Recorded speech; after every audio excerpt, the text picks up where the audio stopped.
Hello और welcome back students. In today's video we are going to discuss आपका जैसे कि as I am telling you कि आपका पूरा जो प्लेलिस्ट मैं बना रही हूँ वो आपका सीए फाउंडेशन का बना रही हूँ, सीए फाउंडेशन। और वह हम डिस्कस कर रहे हैं आपका अकाउंट्स का आरटीपी, है ना। बट मैं आरटीपी पूरा नहीं करवा रही, मैं एक पर्टिकुलर टॉपिक के जो 4 आरटीपीज हम कर रहे हैं। बेसिकली हम कौन कौन से आरटीपी कर रहे हैं, आपके 2019 के 2 आरटीपी हो गए और 2020 के 2 आरटीपी हो गए, ठीक है। तो जो ये वाली वीडियो है करंटली, इस वाली वीडियो में मैं क्या करने वाली हूँ, इस वाली वीडियो में के अंदर हम जो चैप्टर डिस्कस करने वाले हैं या कुछ भी बोल लो आप टॉपिक, थ्योरेटिकल फ्रेमवर्क के हम आरटीपी करेंगे और थ्योरेटिकल फ्रेमवर्क के 2 आरटीपी करेंगे। एक करेंगे हम मई 19 का और एक हम करेंगे नवंबर 19 का। Is that clear? सो हम ये डिस्कस करने वाले हैं, ठीक है। चलो, सो आई होप आपके लिए वीडियो हेल्पफुल होगी। सो स्टार्ट करते हैं। ओके, सो क्वेश्चन नंबर 1 अगर आप देखेंगे तो बोलता है कि define accounting policies in brief. सबसे पहले बताना है कि अकाउंटिंग पॉलिसीज होती क्या हैं, ठीक है। फिर identify few areas wherein different accounting policies are frequently encountered. सबसे पहले what you have to tell कि व्हाट इज अकाउंटिंग पॉलिसीज, उसका ब्रीफ देना है। फिर आइडेंटिफाई करना है कि मतलब ऐसे कौन से एरियाज हैं जहाँ पे डिफरेंट अकाउंटिंग पॉलिसीज जो है वो अक्सर देखी जाती हैं कि डिफरेंट अकाउंटिंग पॉलिसीज यूज हो रही हैं। Is that clear? Question is clear to you? ठीक है। सो पहले हम देख लेते हैं इंस्टीट्यूट ने आंसर क्या लिखा। अगर मैं बताना चाहूँ तो मैं आपको सिंपली बोलती हूँ कि अकाउंटिंग पॉलिसीज जो होते हैं वो प्रिंसिपल्स होते हैं जो जब हम बुक्स ऑफ अकाउंट्स बनाते हैं तो हम फॉलो करते हैं, जिसपे आपकी कई बार पर्सनल जजमेंट्स भी लग जाती है। अब ये डिफरेंट एरियाज में अलग अलग पॉलिसीज अगर मैं बात करूँ ना, जैसे आप सपोज करो इन्वेंट्री का वैल्यूएशन कर रहे हो, इन्वेंट्री का वैल्यूएशन कोई किसी मेथड से कर रहा है, कोई किसी मेथड से कर रहा है। इन्वेस्टमेंट की वैल्यूएशन कोई किसी मेथड से कर रहा है, कोई किसी मेथड से कर रहा है। सो यहाँ पे डिफरेंट आपकी पॉलिसीज जो होती हैं वो एनकाउंटर होती रहती हैं, ठीक है। तो ये वाली चीज़ है। लेट्स सी इंस्टीट्यूट ने आंसर क्या लिखा है। ओके, इंस्टीट्यूट ने क्या बोला है, इंस्टीट्यूट ने बोला है सबसे पहले देखो उन्होंने स्पेसिफाई किया है कि accounting policies refers to specific accounting principles. क्या होते हैं आपके अकाउंटिंग प्रिंसिपल्स होते हैं, ओके। अकाउंटिंग प्रिंसिपल्स होते हैं and methods of applying these principle adopted by enterprises, okay.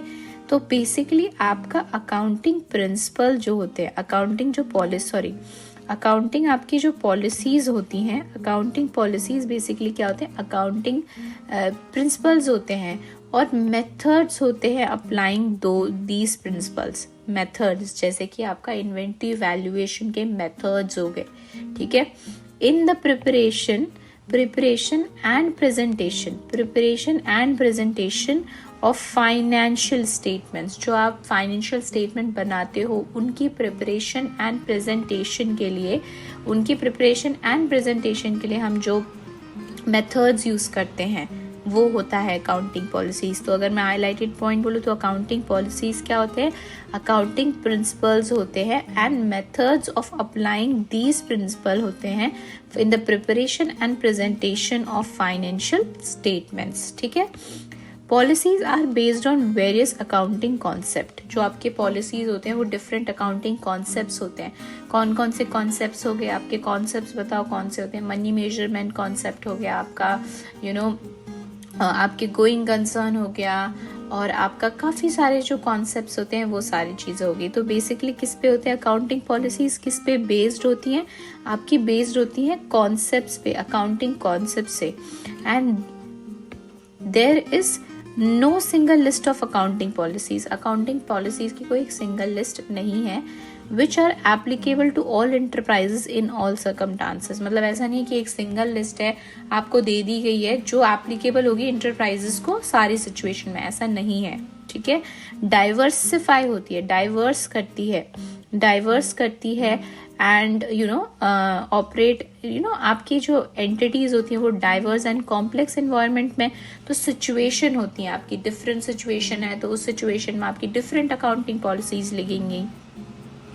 And यहाँ पे देखो क्या लिखा है, the choice of specific accounting policies appropriate to specific circumstances which the enterprises is operating calls for consider judgment by the management। मतलब कुछ ऐसी आपकी मतलब अकाउंटिंग पॉलिसीज आपकी जहाँ पे जजमेंट्स भी लगती हैं। इसीलिए ना आपको एक हमने ट्रू फॉल्स अगर आपको याद है तो पढ़ा था कि आपके जो फाइनेंशियल स्टेटमेंट है वो एग्जैक्ट नहीं होते। इसी वजह से एग्जैक्ट नहीं होते क्योंकि आपकी जो अकाउंटिंग पॉलिसीज हैं, अकाउंटिंग प्रिंसिपल्स हैं जो, वो क्या होते हैं, आपको मेथड्स बताते हैं डिफरेंट, ठीक है।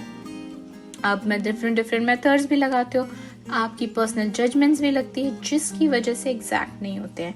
एंड अगर आप बोले डिफरेंट अकाउंटिंग पॉलिसीज की बात, तो इन्होंने बोला different accounting policies frequently encountered in area like valuation of inventory and investments etcetera, क्योंकि इनके अलग अलग मेथड्स दिए जाते हैं। कोई मेथड यूज कर रहा है, कोई मेथड यूज कर रहा है। ऐसा जो ना है कि आपको एक एंटरप्राइज को बोला गया कि नहीं आपको यही मेथड फॉलो करना है, ऐसा तो नहीं बोला गया ना। उनके पास चॉइस होती है मेथड चूज करने की, तो different entity different methods choose कर सकती है। ओके, आई होप आपको ये क्वेश्चन क्लियर हो गया हो। अब हम आ जाते हैं सेकंड क्वेश्चन में। बोलता है discuss the limitation which must be kept in mind while evaluating financial statement. मतलब ऐसी कौन सी लिमिटेशंस हैं जो बेसिकली आपको बताना है कि फाइनेंशियल स्टेटमेंट्स के लिए क्या लिमिटेशंस होती हैं, ठीक है। चलो देख लेते हैं इंस्टीट्यूट ने क्या बोला है। Here is the answer। देखो क्या लिखा है, limitation which must be kept in mind while evaluating financial statement are as follows, ठीक है। इसके अंदर अगर हम देखें तो आपको देखना है कि the factors which may be relevant in assessing the worth in the enterprises don't find place in the accounts as they cannot be measured in terms of money। Basically simple से अगर हम बात करें तो यहाँ पे बताया गया है कि आपका ना जो अकाउंटिंग होती है, अकाउंटिंग की कुछ लिमिटेशंस होती हैं। जब आप फाइनेंशियल स्टेटमेंट प्रिपेयर करते हो, कुछ ऐसे फैक्टर्स होते हैं जो रेलेवेंट होते हैं एंटरप्राइजेस के लिए, लेकिन हम उसको अकाउंट्स में इन्वॉल्व नहीं कर पाते क्योंकि अकाउंटिंग जो है वो can not measure in terms of money, ठीक है, मेजर नहीं कर सकती इन टर्म्स ऑफ मनी। आपका बैलेंस शीट जो है वो शो करता है position of the business on the day of preparation and not on the future date, while the user of the accounts are interested in knowing the position of the business in the near future and also in long run and not for past date। देखो आपकी जो balance sheet होती है, balance sheet एक basically किसी particular date पे prepare होती है ना, पर्टिकुलर डेट पे प्रिपेयर होती है। लेकिन जो इन्वेस्टर्स हैं वो आपका फ्यूचर्स के बारे में जानना पसंद करते हैं, नियर फ्यूचर क्या, लॉन्ग रन में क्या मतलब करेगी। तो अगर आप देखोगे तो आपकी बैलेंस शीट आपकी एक पर्टिकुलर डेट की पोजीशन बताती है, तो ये भी एक तरीके का लिमिटेशन हो गया। Accounting ignores changes in some money factors like inflation. देखो अकाउंटिंग जो है ना वो इन्फ्लेशन को कंसिडर नहीं करती है ना, क्योंकि सपोज करो अगर आप कोई चीज़ आज 100 रुपये की खरीद रहे हो, क्या ये 3 साल बाद 100 रुपये की रहेगी? 3 years बाद नहीं रहेगी।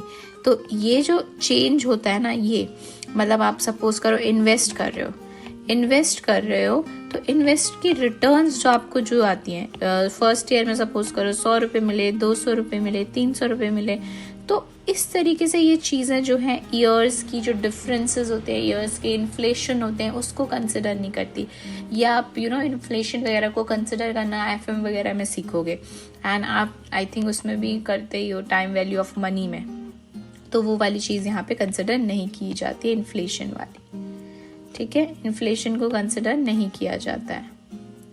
अच्छा उसके बाद देखो क्या लिखा है, certain accounting estimate depends on the sheet personal judgement of the accountant. मतलब बेसिकली जहाँ पर्सनल जजमेंट इन्वॉल्व हो जाती है, पर्सनल जजमेंट भी एक तरीके का लिमिटेशन हो गया। Different accounting policies for treatment of same item adds to the probability of manipulations. अब आपके इन्वेंट्री के लगा लो, इन्वेंट्री के इतने सारे मेथड्स हैं, ठीक है, तो उससे क्या होता है बेसिकली वो एक तरीके से ना मैनिपुलेशन की प्रोबेबिलिटी को बढ़ा देता है। कि एक आपके सपोज करो आप इन्वेंट्री आपने पढ़ा है, ठीक है, इन्वेंट्री का आपका जो मेथड होता है वैल्यूएशन का, एक होता है लीफो, एक होता है फीफो और एक होता है वेटेड एवरेज। तो आप जब अलग अलग मेथड करोगे तो ये अलग अलग मेथड से आपकी इन्वेंट्री की क्लोजिंग इन्वेंट्री वो अलग अलग आती है। तो ये जो चीज़ होती है ना एक तरीके से ये प्रोबेबिलिटी बढ़ा देता है मैनिपुलेशन की, ठीक है। So I hope this question is clear to you now. ये 2 डिस्कस कर लिए हमने क्वेश्चन, ठीक है। और ये आपके मई 2019 के क्वेश्चन थे थ्योरेटिकल फ्रेमवर्क के। ओके, अब आ जाते हैं थ्योरेटिकल फ्रेमवर्क। नवंबर 2019 में क्या बोला गया, आपको डिस्टिंग्विश बताना कि मनी मेजरमेंट कॉन्सेप्ट क्या है एंड मैचिंग कॉन्सेप्ट क्या है। ओके, तो इसको डिस्कस कर लेते हैं क्या डिफरेंस है। तो ये बेसिकली इसके लिए आपको लर्न करना है कि मनी मेजरमेंट कॉन्सेप्ट क्या होता है और मैचिंग कॉन्सेप्ट क्या होता है। तो इन दोनों को लर्न कर लेना, इन दोनों का डिफरेंस, ठीक है। तो मैं आपको बता देती हूँ जो इंस्टीट्यूट ने लिखा है उसको पढ़ के, बट आपको पता है कि मनी मेजरमेंट कॉन्सेप्ट क्या बोलता है, मैचिंग कॉन्सेप्ट क्या बोलता है। बताओ आप, चलो एक सिंपल सी बात बताओ, खुद सोचो। मनी मेजरमेंट कॉन्सेप्ट क्या बात करता है? मनी मेजरमेंट कॉन्सेप्ट बात करता है कि जो वो सिर्फ वो ट्रांजैक्शंस को रिकॉर्ड करेगा जो इन टर्म्स ऑफ मनी होती हैं। और मैचिंग कॉन्सेप्ट क्या बोलता है कि आपके जितने भी खर्चे हैं और जितने भी रेवेन्यूज है पीरियड के, वो क्या होने चाहिए उस साल के अंदर, जिस साल के हैं उस साल के अंदर वो क्या होने चाहिए, कंसिडर होने चाहिए और मैच हो जाने चाहिए।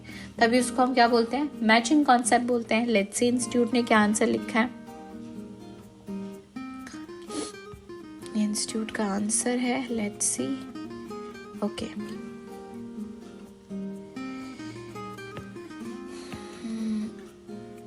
देखो क्या लिखा है, डिस्टिंक्शन आपका है as per money measurement concept.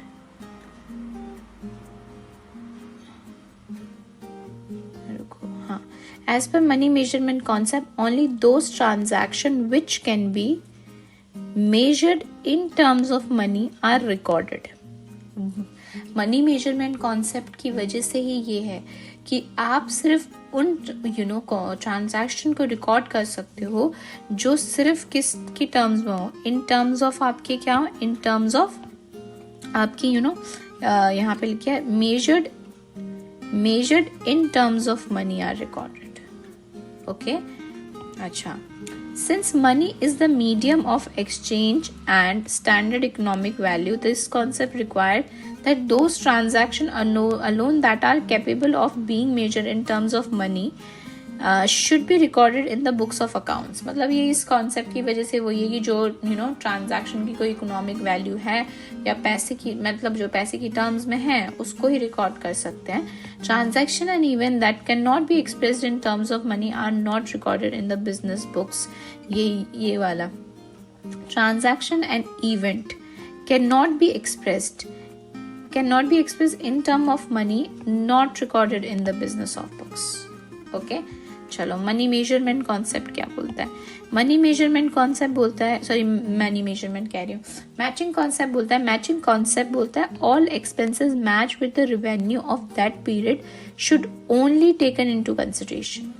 ठीक है ना, कि आपके जो ऑल एक्सपेंसेस हैं, all expenses match with revenue of that period should be taken into consideration. ये हाईलाइट बड़ा गंदा हो गया। हाँ, चलो।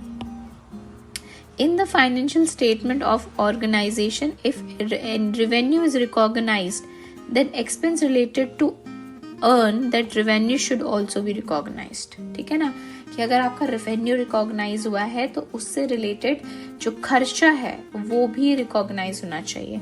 सो अगर हम सिंपल सी बात करें तो आपके जो दो कॉन्सेप्ट हैं, एक आपका है मनी मेजरमेंट कॉन्सेप्ट, एक आपका है मैचिंग। मनी मेजरमेंट कॉन्सेप्ट बोलता है कि हम सिर्फ उन ट्रांजैक्शंस को आइडेंटिफाई करेंगे, ट्रांजैक्शन को आइडेंटिफाई करेंगे जो क्या हो, इन टर्म्स ऑफ मनी हो। ठीक है। दूसरी तरफ मैचिंग कॉन्सेप्ट बात करता है कि जो आपके एक्सपेंसेस है, मतलब एक्सपेंसेस जो हैं मैच होने चाहिए with revenue of a period। okay, in simple language। चलो, I hope it's clear to you। second question क्या है, define revenue receipt and give examples। मतलब वो बोला कि revenue receipt क्या होता है और example दो, and क्या how these receipts treated, explain। बताओ revenue receipt क्या है, उसके क्या example है, ये आपको बताने को बोला है। ये लिखा है देखो, receipt which are obtain in course of normal business activities are revenue receipt, जैसे कि आपका sale of goods and services, ये इंटरेस्ट इनकम हो गया, ये आपका रेवेन्यू रिसीट्स हो गए. And revenue receipt should not be equated with actual cash receipt, and revenue receipt are credited to profit and loss account. ये बोला आपका रेवेन्यू रिसीट का मतलब क्या है बताओ. आपका जो प्रॉफिट एंड लॉस अकाउंट है, प्रॉफिट एंड लॉस अकाउंट के आपकी क्रेडिट साइड में क्या आती है, रिसीट सी तो आती है, रेवेन्यू रिसीट सी तो आती है. जैसे आपका जो भी आप sales of goods and services कर रहे हो, सेल हो गई, आपका इंटरेस्ट इनकम हो गया, ये सारी वो चीज़ बात हो रही है. ठीक है, चलो आई होप आपको क्लियर हो. अब मैं आपको एक चीज़ बताना चाहती हूँ कि आपका अकाउंट्स के, अगर मैं एग्ज़ाम की बात करूँ, अकाउंट्स के अगर मैं पेपर की बात करूँ, तो अकाउंट्स के पेपर में थ्योरी ज़्यादा तो नहीं आती. थ्योरी आपकी आती है 10 मार्क्स की, 10 मार्क्स या 9 to 10 मार्क्स की आती है. ठीक है, बाकी पेपर आपका प्रैक्टिकल होता है.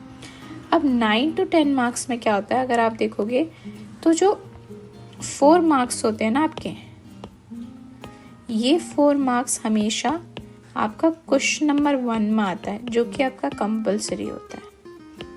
सो ये क्वेश्चन तो आपको करना ही है अच्छे से.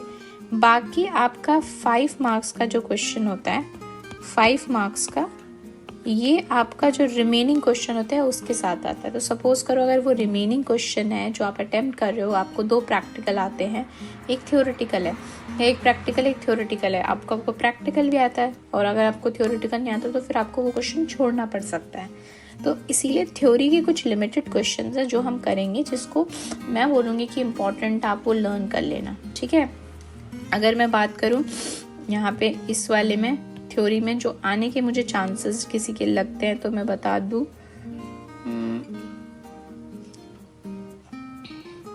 इसमें तो मुझे इतना कोई चांस नहीं लग रहा है इसमें से कोई क्वेश्चन आने का. तो इसमें तो I don't find it that much like important questions. This is my perspective. But अगर मुझे लगता है कोई बहुत ज़्यादा important है जो आ सकता है, तो फिर मैं आपको बताऊंगी.